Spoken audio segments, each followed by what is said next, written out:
Hey guys, what is up? I'll be back with another video, and today a bit late on the changes, but there was quite a lot of tuning and changes for Priest on the War Within beta. So in this video, we're kind of going to go over that and talk about some of the build implications. It's taken me a couple days, but I can kind of wrap my head around what's actually changed and talk about what this will mean for builds for Season 1 in particular.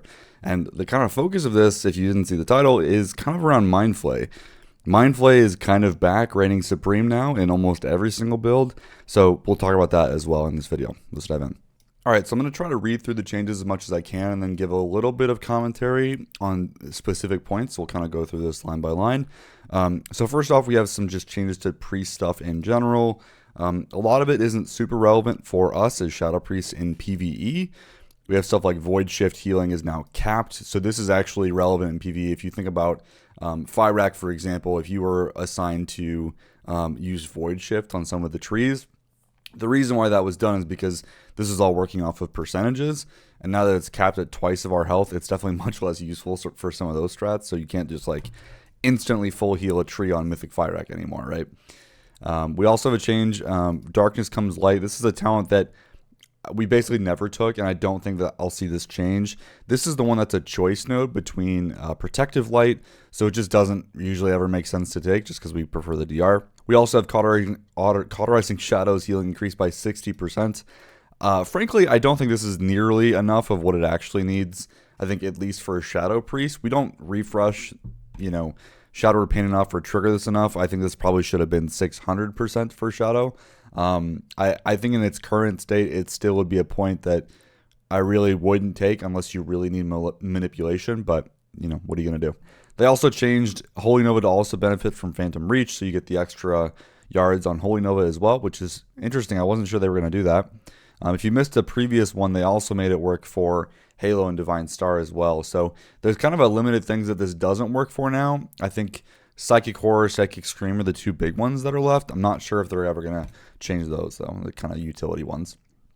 They did fix this bug, which was a big one, resolving an issue causing Halo to damage enemies out of combat. So this one was particularly bad for dungeons because Halo has a massive 46 yard range or whatever it is now is Archon, and it was just pulling literally everything. So glad this was finally fixed.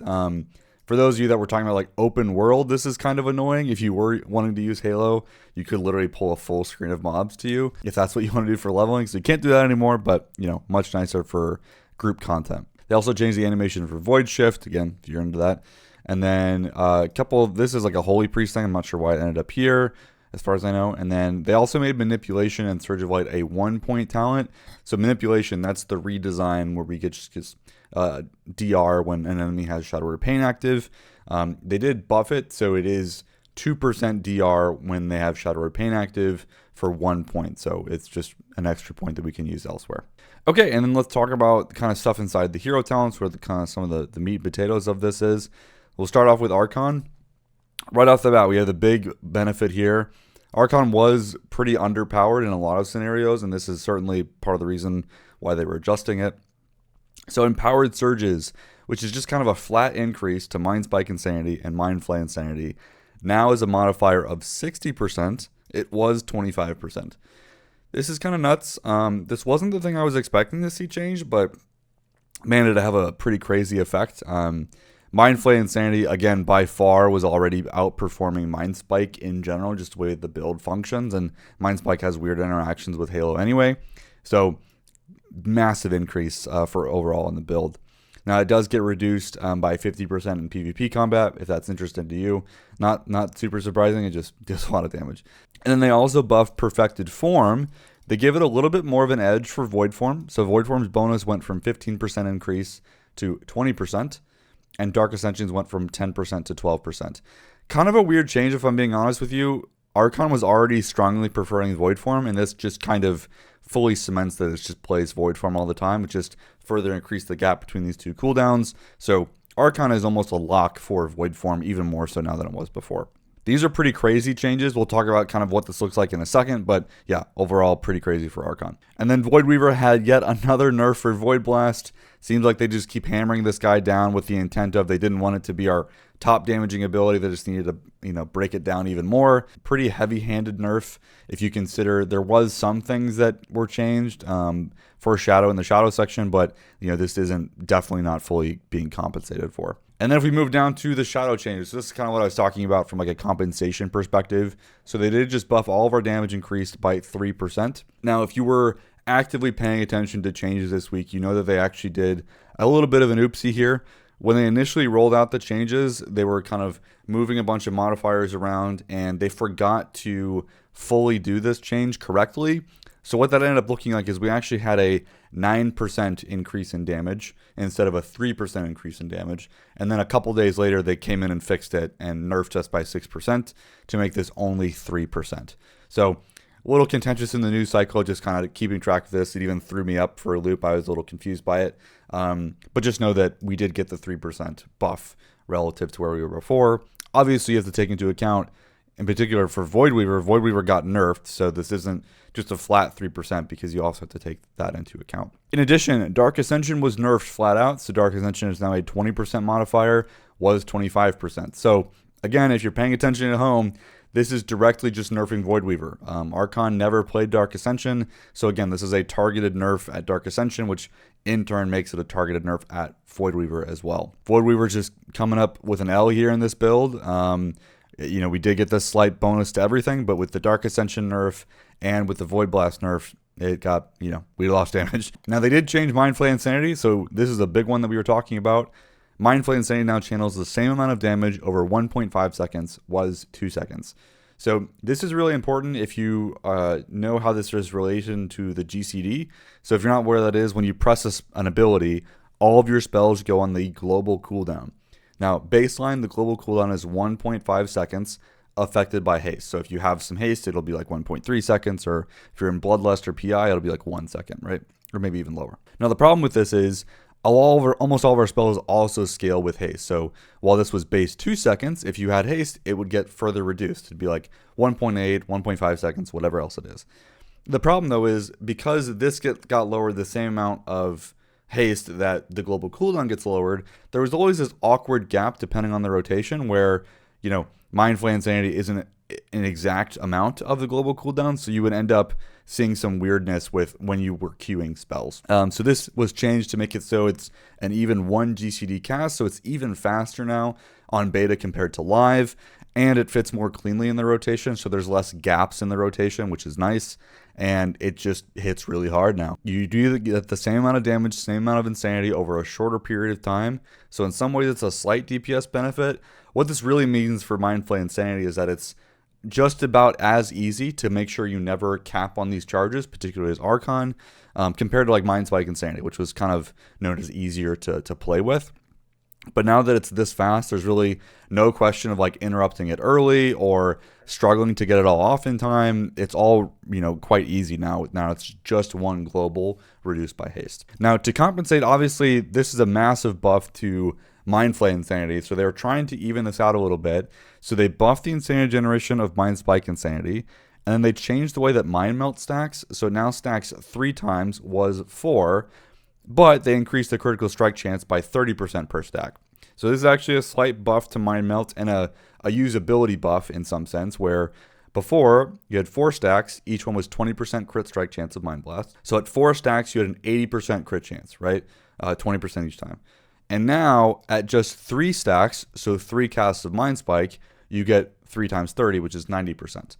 And it stacks faster. So this is a buff to how often that's happening. In particular, we care more about like the 1 and 2 stack because that's the most common, particularly like in our cooldown windows, is Void Weaver, which is 60% versus 40%. So it's definitely a really nice addition here to Mind Spike. Before this change, Void Weaver could kind of play either one. That still kind of feels like it's true, although it is kind of leaning more towards Mind Flay now, more so than it was before, because it just seems like this was just buffed a bit more, which is kind of weird. I think it's from a tuning perspective, you would kind of expect to see that any build that takes Dark Ascension locks in Mind Spike as the preferred choice. but with the way tuning and everything else has worked out, currently that doesn't seem to be the case. There was quite a lot of things with Idol of Cthulhu, so I'll try to explain this. They did not implement this the way that the patch notes said that they did. There's a little bit of bugginess here. I don't know what's intended or what they were trying to do. What they ended up doing was, so it says it now deals damage 10 times over the channel's duration was 15. What they actually did was they made it do ticks less often and still over a 15-second window. Instead of doing a tick every second, it now does a tick every 1.5 seconds. So, which was kind of weird. I was kind of just expecting them to shorten the duration of Cthulhu to deal damage over 10 seconds instead of dealing damage over 15 seconds. They opted to do it this way instead. And then to compensate, they also buff the amount of damage that Cthulhu does because you're getting 5 less ticks. The way this works out in practice is it's effectively a non-change in terms of overall damage per proc, although the damage is now, spread out over, the same distance, so you don't really notice it too much. It's just, individual ticks. So if for whatever reason a target dies or you finish a pull before Cthulhu finishes its damage, you did lose damage with this change, even though it got buffed. The biggest nerf, however, is we lost 5 ticks of damage and insanity.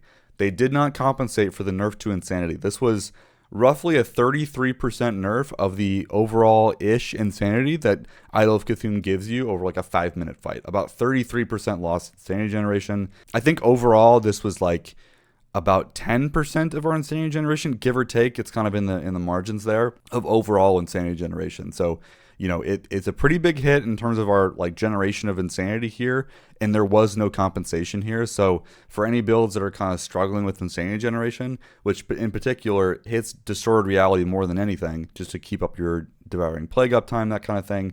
Yeah, it's kind of sad that we lost this. It is, Cthulhu was definitely a strong talent, but I'm sad that we didn't like see insanity generation buffed like elsewhere in the kit to compensate for this, because it does feel worse to play, a bit slower to play for sure. And they also announced that they fixed a couple bugs. So Psychic Link now works more reliably when you're at the max range of its effect, which is great. And then if you guys have been playing on live with, I think it's called Left. It's the leftmost Shadow Crash, the one that follows a target. It now is supposed to follow the target. So, and I did confirm this on beta, when you cast Left Crash on a target and the target moves, it now will appropriately follow it. I don't remember if it was like this on pre-patch. I forgot to check before I was recording. This is also using the same visual now. So before, Left Crash and Right Crash had distinct visuals back when it was called Void Crash. And for a period of time, they actually left that in. On beta, though, I can confirm the visuals for both spells are exactly the same. We have that old Shadow Crash missile that is on both crashes. All right, so a couple of things that I wanted to mention that weren't actually called out in these notes, but some things that we did catch. They did kind of fix a couple other bugs that we noticed, and some that I actually missed catching. The biggest one is actually with our tier set. So if you're not familiar, our tier set just increases the damage done of our spells after pressing Devouring Plague, and then that can actually stack if you cast Devouring Plague more often. They actually made a change to where it now buffs periodic spells and pet damage spells as well. So before, the tier set was kind of weak, and we were making comments about that because it was actually only buffing our direct damage spells. This is something I just missed. I didn't see that in the spell data at the time, but it was clearly updated this week to now buff our periodic damage as well as our pet spells as well. So this has kind of bumped the tier set into being more of like a 5 to 6% gain kind of across the board. In certain dungeon scenarios, it was like going down to as little as like 4.5%. In certain cases all the way up to 7% in like big AoE stuff. So yeah, our tier set in Season 1 is much more valuable than it was before. Obviously, we do quite a lot of periodic damage, so that was a pretty big miss. So glad that they fixed that. Okay, so let's go ahead and switch gears and talk about build implications for all of these changes. All right, so I'm still doing quite a bit of analysis here, and there's a bit of tweaking I think we need to make from an APL perspective, but I wanted to kind of preview what some of this stuff is actually doing when it comes to like a build perspective for Archon and both Void Weaver. So what we are seeing is that Archon is becoming the kind of new favorite for our builds in just about everything. So you can see in single target, Archon is at top here. If we look at like Dungeon Slice, which isn't the best sim that I like, it's kind of pertinent for like low keystones, that kind of thing, or like M0's Heroic Dungeons. Void Weaver is doing quite strong, and we'll talk about that in a second. And then if we look at kind of mass AoE with like 8 targets sustained for a full minute, you see Archon is just kind of decimating everything else. So what does this actually mean in terms of like builds and that kind of thing? For rating, Archon is going to be your preferred build for like pure single target for sure. Now, in the case where you need to pick up Shadow Crash, so it's usually what we call the single target plus Shadow Crash builds. It's hard for me to pick them out in this bit, but when you actually have to do that, Archon does lose a little bit more picking up Shadow Crash compared to Void Weaver, which is primarily because Void Weaver likes all of the points in the middle section a bit more than Dark Ascension does, and because Archon prefers running Void Form, that's just a notable phenomenon that we notice even now on live, where Void Form just lose a bit more compared to Dark Ascension. Because Void Weaver prefers Dark Ascension, adding Shadow Crash inside of Raid is a bit easier to pull off. So we have this composite guy, which is kind of measuring a mix of single target and AoE, like raid events and ads, that kind of thing. And you can see Void Weaver is kind of at top here, although it is extremely close to Archon.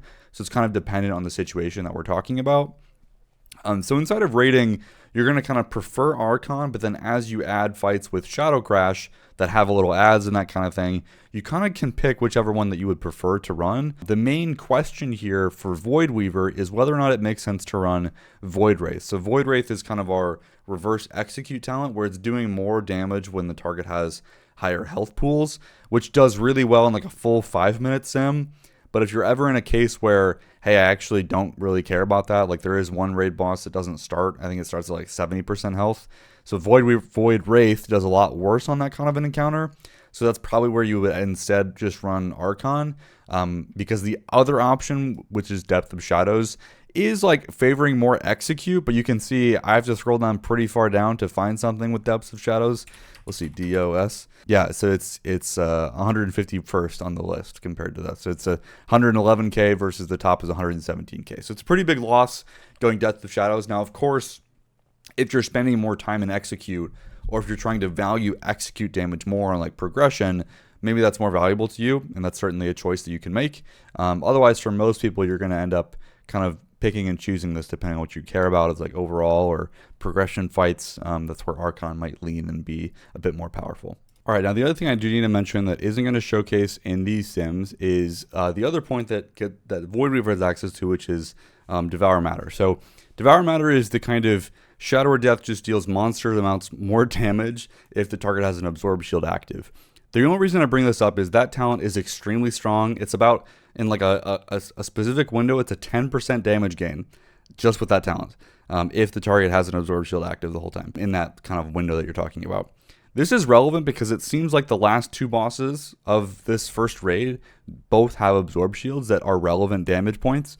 So this could mean that Void Weaver is just going to be really strong in those cases, but in particular. So that's where like Void Weaver's biggest strength seems to be coming from at this very moment. There is a way to sim that here. I just don't show that in the charts, but you can force that override to happen if you were ever curious.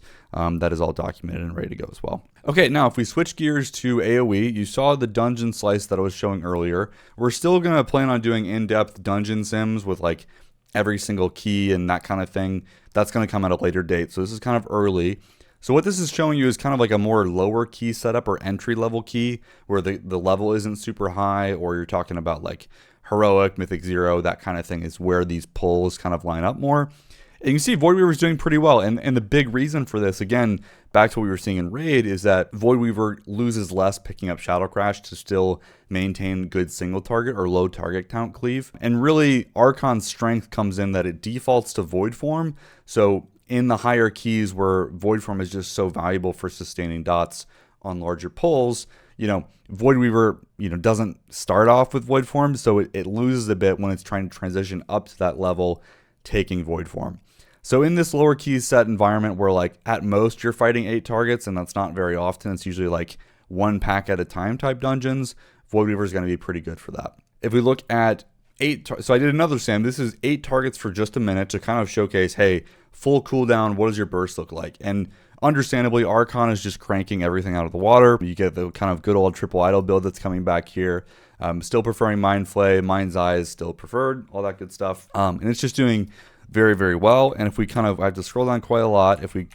The first Void Weaver build is only doing 5.7 million, and it is actually taking Void Form. So this is kind of what I'm saying. You're getting an opportunity cost here for swapping from DA to Void Weaver, which is going to tell you that Void Weaver in like high Mythic Plus keystones is going to start to fall off in comparison to Archon. There is an argument to be made that this can actually sustain off DPS more.